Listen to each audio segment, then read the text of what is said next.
우리가 나이가 지긋이 든 다음에 우리가 살아온 날들을 돌이켜보면, 또 아직 나이가 지긋하지 않아도 살아온 날을 돌이켜보면, 만일 그때 그런 일이 없었다면 지금 내가 어땠을까 하는, 그렇게 생각할 만한 일들이 있을 것입니다.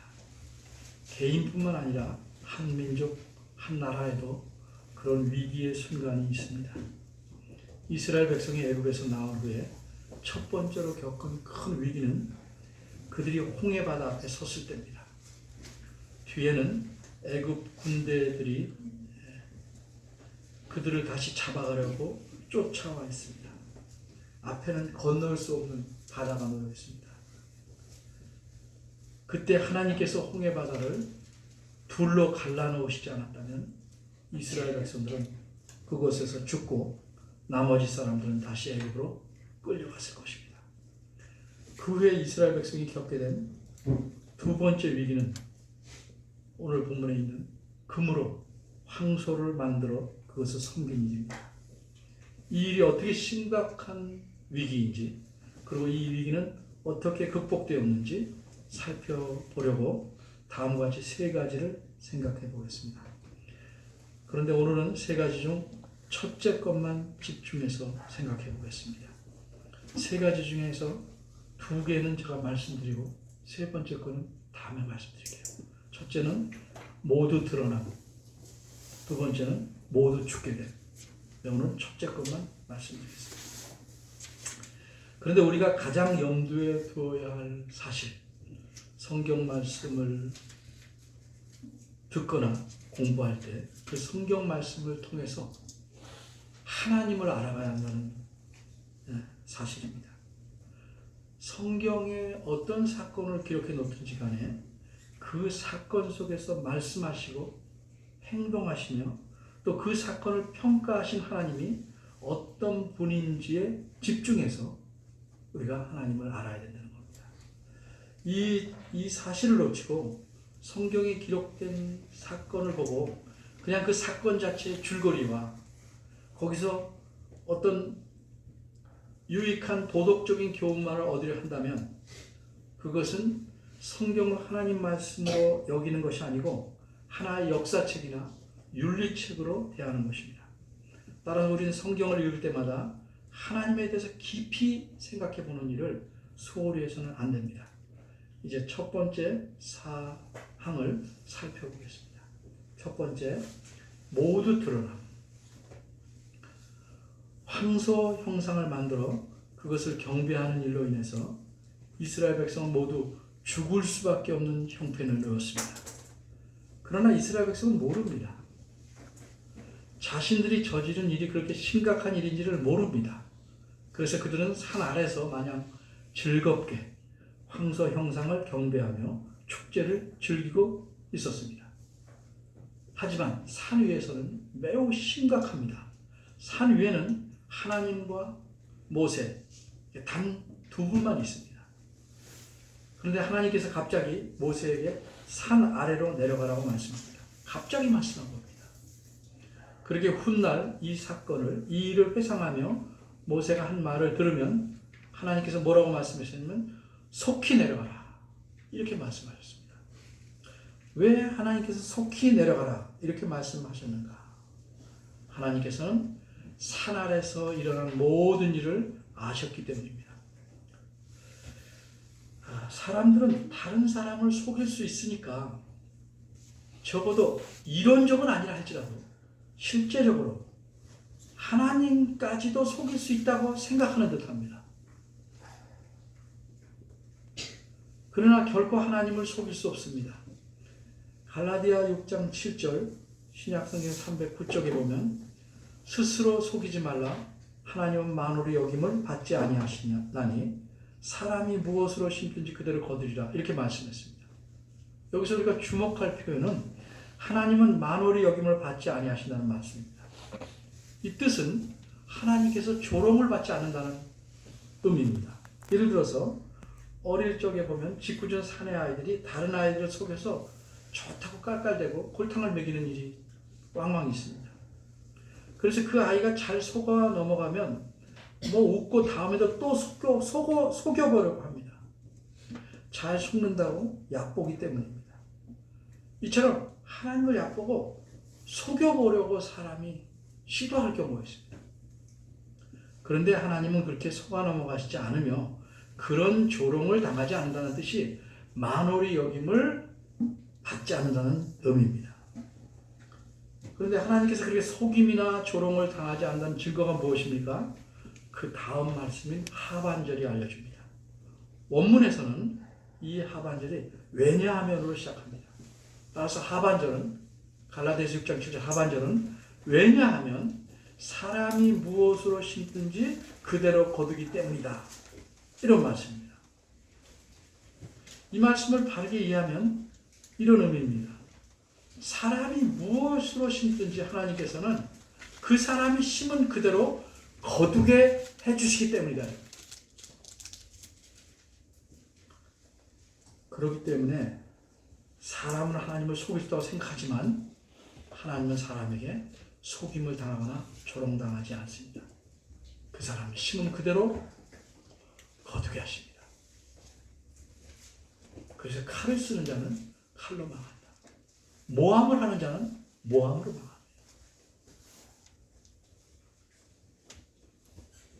이처럼 하나님은 사람이 어떻게 하든지 무엇을 하든지 다 하십니다. 하나님 앞에는 모든 것들이 다 드러납니다. 하나도 남김없이 드러납니다. 드러나지 않는 것이 하나도 없이 생생하게 드러납니다. 하나님 앞에 숨길 수 있는 것이 하나도 없습니다. 눈에 보이지 않는 것도 다 드러납니다. 예를 들어서 노아 홍수 때 하나님께서 살펴보신 사실을 우리가 보겠습니다. 창세기 6장 5절을 보면 구약성경 7절과 8절인데 하나님께서 사람을 보시는데 어느 정도 자세하게 보시고 아시는지를 잘 말해줍니다. 이 구절은 이렇게 말합니다. 여호와께서 사람의 죄악이 세상에 관영함과 그 마음의 생각의 모든 계획이 항상 악할 뿐임을 보시고. 무슨 뜻입니까? 이 구절의 의미를 좀 생각해 보겠습니다. 이 말씀에서 여호와께서 보셨다고 말한 건 두 가지입니다. 하나는 사람의 죄악이 세상에 관영함, 이걸 보셨어요. 그걸 보시고 아셨습니다.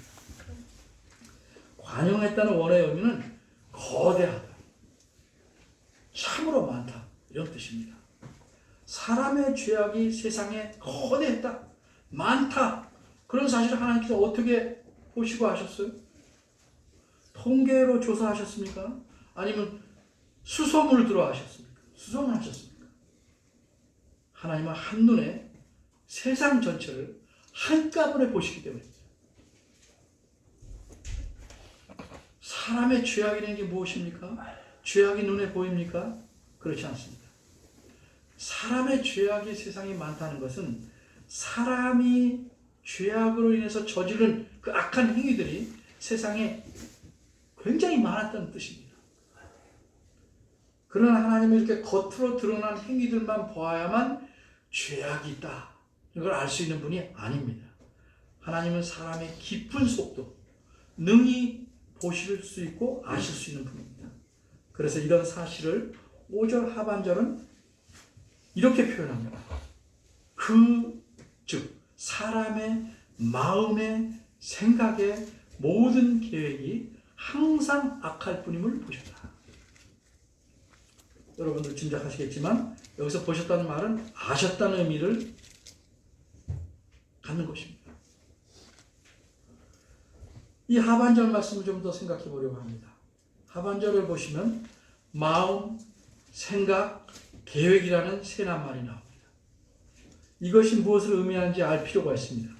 마음이란 사람의 생각과 행동할 의지와 느끼는 감정이 모두 일어나는 사람의 중심이 되는 것입니다. 그리고 이 마음에서 생각이 만들어지는 것입니다. 예를 하나 들어보겠습니다. 만일 모자를 만들려면 일일이 하나씩 수작업으로 만들 수 있지만 여러 가지를 만들려면 모자를 찍어낸 틀이 필요합니다. 이 예에 비추어서 마음, 생각, 계획을 비유하려면 마음은 모자를 만들어내는 공방입니다. 생각이라는 건 모자고 계획이라는 모자를 만드는 틀입니다. 우리는 우리 마음이 어떻게 이루어지고 우리 마음 속에서 생각이 어떻게 생각하지 별로 생각 안 하고 살지만 하나님은 다 아십니다. 사람은 자신이 생각에 어떻게 이러는지 구체적으로 모를지라도 하나님께서는 우리 마음 저 깊은 속에 있는 생각의 틀까지도 다 아십니다. 그런데 가끔 혹은 어쩌다가 하나님께서 사람의 깊은 속을 파악해내시는 것이 아닙니다. 그 다음 말씀이 뭡니까? 항상 악할 뿐임을 보셨다. 이 말씀은 우리에게 뭘 가르칩니까? 두 가지 사실을 또 말해줍니다. 항상 악할 뿐임을 아시려면 어떻게 됩니까? 그 대상에서 잠시도 눈을 떼지 않으셔야 됩니다. 그러니까 늘 보고 계신 거죠. 가끔 보시는 게 아닙니다. 세상 전체를 한꺼번에 각 사람을 하나하나 항상 보고 계십니다.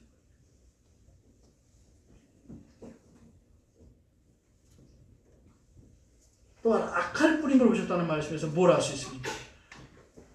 정확하게 보고 아셨다는 겁니다. 선이 조금 있거나 혹은 선악이 섞여 있거나 하지 않고 선은 전혀 없고 오직 악만 있다고 판단할 만큼 정확하게 아셨다는 사실입니다. 어떻게 이런 일이 가능합니까? 사람을 지으신 분이 하나님이시고 하나님은 전지전능하시기 때문입니다. 이처럼 하나님은 사람뿐만 아니라 이 세상의 모든 일을 속속들이 항상 알고 계십니다. 그러기에 시편 139편 1절에서 4절에서 그 시를 지은 시인 다윗은 이렇게 말합니다. 제가 표준 세번역 개정판을 읽어봅니다. 주님께서 저를 샅샅이 살펴보셨으니 저를 환히 알고 계십니다. 제가 앉아 있거나 서 있거나 주님께서는 다 아십니다. 멀리서도 제 생각을 다 알고 계십니다. 제가 길을 가거나 누워 있거나 주님께서는 다 살피고 계시니 제 모든 행실을 다 알고 계십니다. 제가 혀를 놀려 아무 말 하지 않아도 주님께서는 제가 하려는 말을 이미 다 알고 계십니다.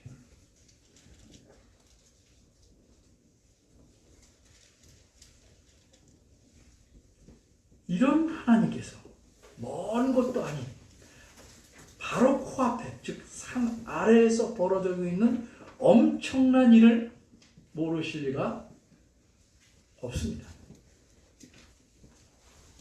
그래서 하나님께서는 모세에게 속히 내려가라 이렇게 말씀하신 것입니다.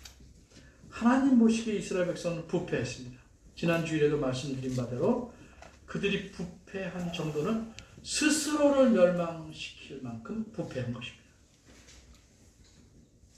엄밀히 말하면 그들은 폐기 처분돼야 할 수밖에 없는 상태에 이르렀습니다. 음식물이 다 썩었다고 가정해 보십시오. 그래서 뭐 골라 먹을 게 있겠습니까? 다 버려요.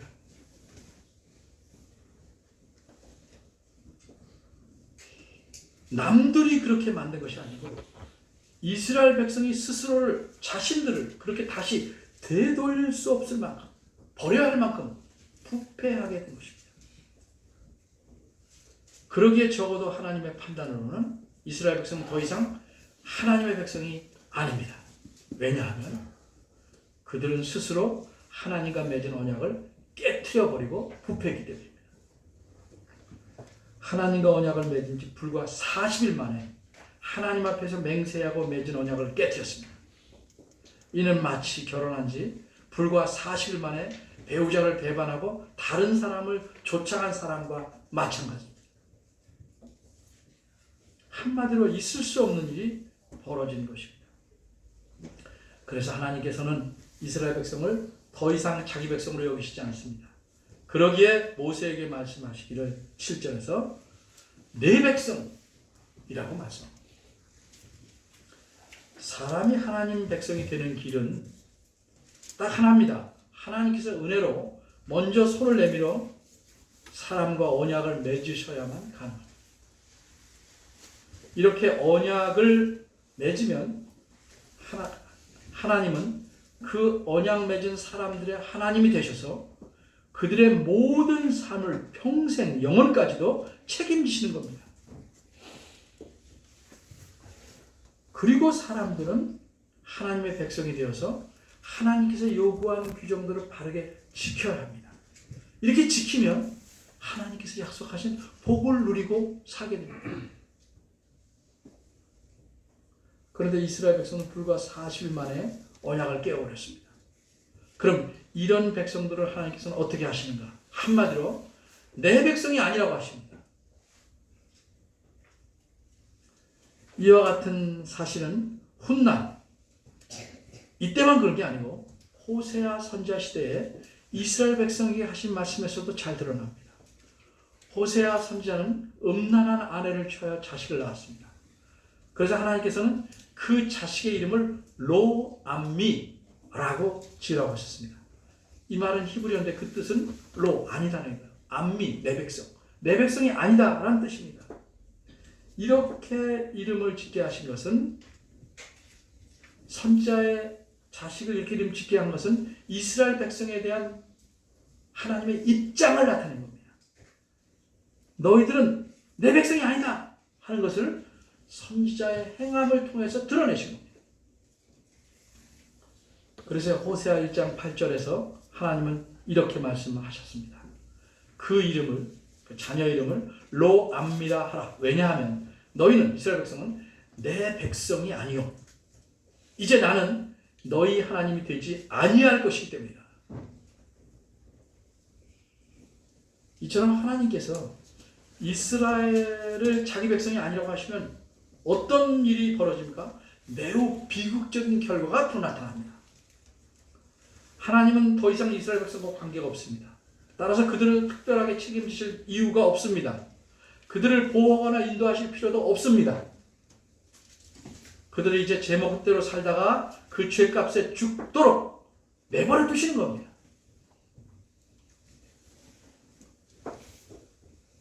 왜 하나님께서는 이스라엘 백성을 버리셨습니까? 오늘 보면 7절에서 보는 바대로 그들이 심히 부패했기 때문입니다. 본문 8절입니다. 그들이 부패했다. 즉 스스로 멸망의 길로 갈 만큼 부패하게 만든 행동이 무엇인지를 알려줍니다. 이건 하나님께서 모세에게 알려주시는 겁니다. 이스라엘 백성이 현재 산 아래서 하고 있는 짓거리가 뭔지를 말씀해 주는 겁니다. 이스라엘 백성들은 젊은 황소를 구워 만들어서 그것을 신으로 여기서 숭배하고 그것에게 제사를 드리고 있습니다. 그런데 이 지경까지 이르게 된 논리적인 이유, 그건 무엇일까? 사람의 마음을 잘 아시는 하나님께서 그 논리적인 이유를 말씀해 주십니다. 8절 앞부분입니다. 하나님이 이렇게 말씀합니다. 그들이 내가 그들에게 명한 길을 속히 떠나. 하나님께서 이스라엘 백성에게 명한 길은 어떻게 행동하고 살아갈지를 나타내는 표현입니다. 그들이 어떻게 행동하고 어떻게 살아갈지를 말씀했는데 거기에서 속히 떠났기 때문에 바른 길에서 빠져나갔다는 거죠. 사람이 어떤 행동을 할 때는 이미 그 마음 안에 그런 행동을 하게 만든 논리적이거나 다른 물리적이거나 원인이 있게 마련입니다. 이스라엘 백성은 하나님께서 그들에게 명한 길에서 벗어나 황소 형상을 만들었습니다. 그러면 하나님께서 그들에게 명한 길, 그건 뭘까? 한마디로 축약하면 10가지 계명입니다. 특별히 그 중에서도 둘째 계명에서 속히 떠났기 때문입니다. 그 계명을 무시하고 버렸기 때문입니다. 그러기에 이스라엘 백성은 한 마음이 되어, 모두가 한 마음이 되어 젊은 황소의 형상을 만들어 섬기게 된 것입니다. 어떤 성경학자는 이렇게 말합니다. 오래된 습관이나 사고방식은 쉽게 죽지 않는다. 끈질기게 살아있어서 그것들이 아무 소용이 없고 오히려 자신들을 망치게 하는 것임에도 불구하고 위기에 처하면 그런 오래된 습관이나 사고방식으로 사람이 자주 되더라.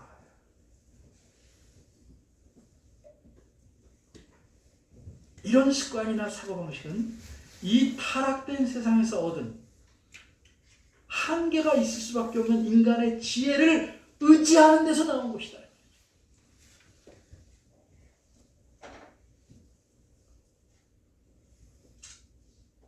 이스라엘 백성들이 이렇게 황소의 형상을 만들어 놓고 그것을 가리켜 이스라엘아, 이는 너희를 애굽 땅에서 인도해낸 너희 신이라 이렇게 했어.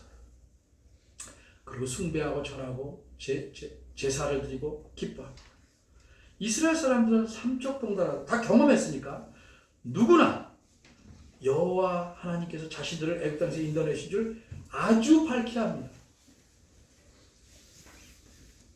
그렇게 황소를 가리켜 이게 애굽에서 인도낸 너희 신이다라고 말한 것은 사람들에게 이 황소의 형상이 여호와 하나님이시다 이렇게 제시하는 겁니다.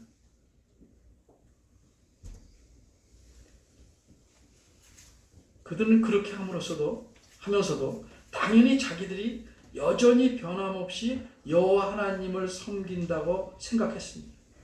오히려 그들은 하나님이 이렇게 눈에 분명하게 보이는 황소의 형상으로 놓고 섬기면 더 현실감이 있고 마음이 더 싱싱해져서 예배에 유익하다고 생각했을 것입니다.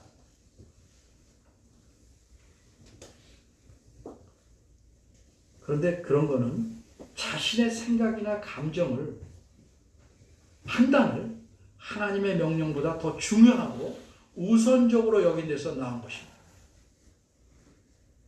바꿔 말해서 자신들의 지혜가 하나님의 명령이나 하나님의 지혜보다 더 낫다. 하나님은 거기까지 생각하지 못하셨다. 현대적으로 말하면 하나님은 지금 현대인들의 감각을 모른다. 상황을 모른다. 이렇게 생각한 데서 비롯된 겁니다.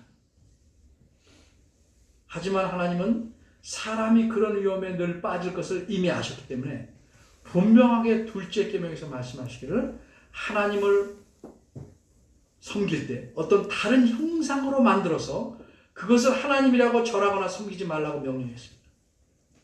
그런 식으로 예배하지 말라고 말씀했습니다. 그리고 이어서 출애굽기 20장 5절에 뭐라고 말씀했냐면 자신은 질투하는 하나님인 즉 나를 미워하는 자의 죄를 갚을 것이다 말씀했습니다. 이 말씀을 우리가 잘 생각해 봐야 돼요. 설명을 제가 하자면 왜 갑자기 미워한다는 말이 나왔는가? 여호와 하나님 외에 다른 신을 섬기거나 1계명 여호와 하나님을 형상으로 만들어 섬기는 것은 무슨 변명을 대든지 간에 하나님을 미워하는 것을 하나님이 인정한단 말이죠. 사람들은 자신들의 잘못된 행위에 대해 여러 가지 구실과 변명을 갖다 붙이길 잘합니다. 그러나 하나님은 매우 명쾌하게 말씀합니다. 내 명령을 지키지 않는 것은 곧 나를 미워하는 것이다. 예수님도 같은 맥락으로 말씀하셨죠. 나를 사랑하면 내 계명을 지켜라.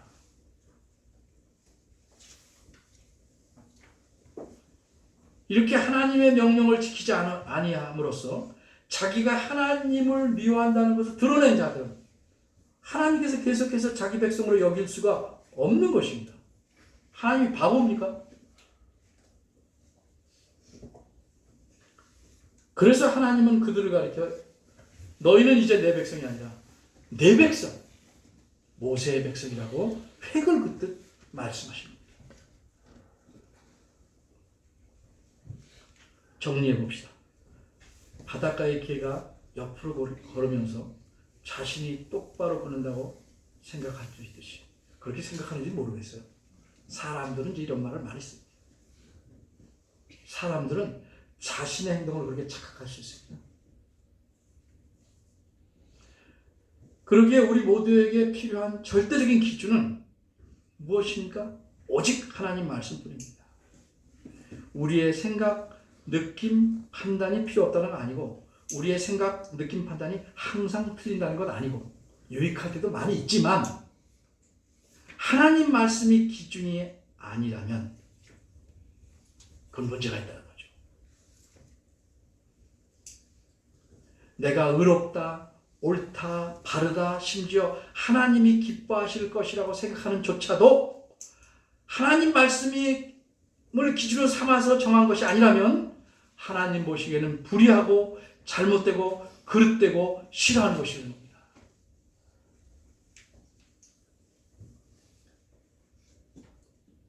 오늘 말씀을 하나님을 예배하는 것과 연관해서 생각해 보면 하나님은 어떤 분이십니까? 저는 하나님이 이런 분이라고 생각합니다. 자기 백성인 우리가 오직 하나님의 말씀에만 따라서 하나님을 예배하기를 원하신다. 오늘날에는 우리가 어떤 형상을 만들어서 하나님을 예배하는 경우는 드물 것입니다. 이스라엘 백성이 저지른 그런 잘못은 우리는 아마 안 할 겁니다. 그렇게 안 하고 있다면 우리가 드리는 이 예배는 과연 하나님께서 기뻐 받으실 만한 것일까요? 지난 시간에 제가 잠깐 언급했는데 예수님께서 예배에 대해 가르친 말씀을 다시 좀 생각해 보겠습니다. 요한복음 4장 24절에서 뭐라고 말씀하셨냐면 하나님은 영이시니 예배하는 자가 신령과 진정으로 예배할지니라 이렇게 말씀했습니다. 그럼 여기서 신령이란 무엇일까? 지난주에 제가 진정이라는 건 진정만 몰랐네 그 진정이 아니고 진리, 곧 하나님 말씀을 의미한다고 알려줬습니다. 뒷부분 알려줬습니다. 그럼 앞부분 신령과 진리인데 그럼 신령이란 무엇일까? 어떤 분들은 성령이라고 생각합니다. 일리는 있습니다. 사실 우리는 우리 힘만으로 하나님을 온전히 기뻐하게 예배할 수 없습니다. 우리가 알든지 모르든지 인정하든 안 하든 성령님께서 우리 예배에 함께 하셔서 우리를 도우셔야만 우리 예배가 합당해질 수 있습니다. 그럼 여기서 말하는 신령이 성령을 의미할 것일까? 저는 아니라고 생각합니다. 왜 그렇습니까? 신령과 진정으로 예배하라는 말씀은 예배하는 자에게 요구하는 말씀입니다. 예배하는 사람이 어떻게 성령을 자기 마음대로 데려와서 성령을 모시고 예배할 수 있습니까? 성령에게 도움을 구할 수 있지만 내 마음대로 데려와서 어떻게 조절할 수 없습니다. 예배하는 자에게 요구하는 것은 예배하는 자가 할 수 있는 일입니다. 그러니까 신령이란 원어로 보면 예배하는 자의 영입니다. 영. 영은 무엇을 가리킬까? 성령이 아니고 오히려 그 사람의 본질입니다. 예배는 육체만 예배하지 말고 구약의 가르침대로 온 마음과 뜻과 정성을 다해서 마음을 집중해서 예배하라는 말씀입니다. 자기 자신을 다 들여서 예배하라는 말씀입니다. 그런데 어떻게? 하나님 말씀의 명령에 따라서 예배하라는 말씀. 최선을 다해야 된다 예배. 뭐 이거저거 하고 딴 생각할 틈이 없습니다. 철저한 겁니다. 그런데 여기서 한 가지 더 생각할 것은 그럼 예배 드리는 시간에만 마음을 다하고 하나님 말씀에 따르고 그 다음에 우리 일상의 생활에 가서는 안 그래도 되겠냐는 거죠. 우리가 왜 우리한테 예배를 요구합니까? 하나님의 언약 백성이 되었기 때문에요. 우리가 하나님 언약 백성이 되었다는 것은 언제나 어디서나 항상 하나님은 우리 하나님. 우리는 그분의 백성이며 자녀로 살아가는 겁니다. 우리의 일상생활에서 하나님이 계실 자리에 하나님이 아닌 것을 놓는 것,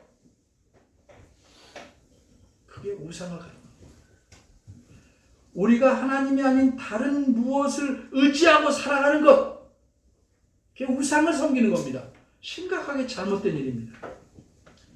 예배뿐만 아니라 우리의 삶의 모든 구석구석에서도 오직 하나님만을 의지하려고 힘써야 합니다. 부족하지만 힘써야 합니다.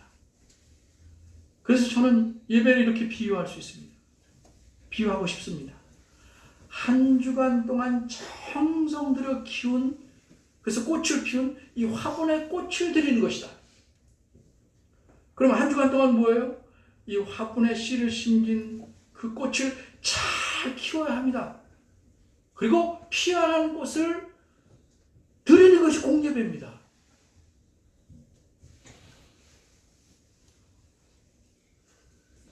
특히 어려운 시기, 위기의 때에 이르면 우리는 눈에 보이지 않는 하나님 대신에 눈에 보이는 것들, 귀에 들리는 것들을 의지하려 합니다. 예를 들면 인간의 지혜나 판단, 돈이나 기타 등등. 이것도 필요한 것이지만 하나님 말씀보다 위에 가면 안 됩니다. 이런 위기 때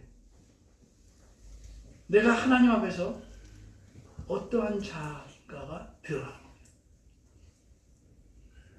깊이 생각해 보시고 하나님만 올곧게 의지하는 여러분이 되시기를 바랍니다. 기도하겠습니다. 은혜로우신 하나님 아버지, 그리스도를 통하여 저희와 새 언약을 맺으셨습니다. 그래서 저희 아버지가 되시고 저희는 하나님의 자녀의 백성으로 살아갑니다. 하나님이 원하시는 예배를 드리게 하시고 그런 삶을 살 수 있도록 저희 생각을 바꿔주시고 행동을 고쳐주시고 더욱 주님을 의지하도록 붙들어 주옵소서. 이 어려운 시기에 저희의 믿음이 자라게 하시고 주님을 의지하는 신뢰가 더 튼튼해지게 하시고 우리 생각만 하지 말고 또 우리가 그리스도인으로서 빛과 소금의 역할을 잘 감당하는 교회를 서가도록, 그래서 사람들이 우리가 행하는 바른 일들을 보고 하나님께 영광 돌리는 일이 있도록 저희들을 도와주시기 바랍니다. 예수님 이름으로 기도합니다. 아멘. 다 같이 해서 성령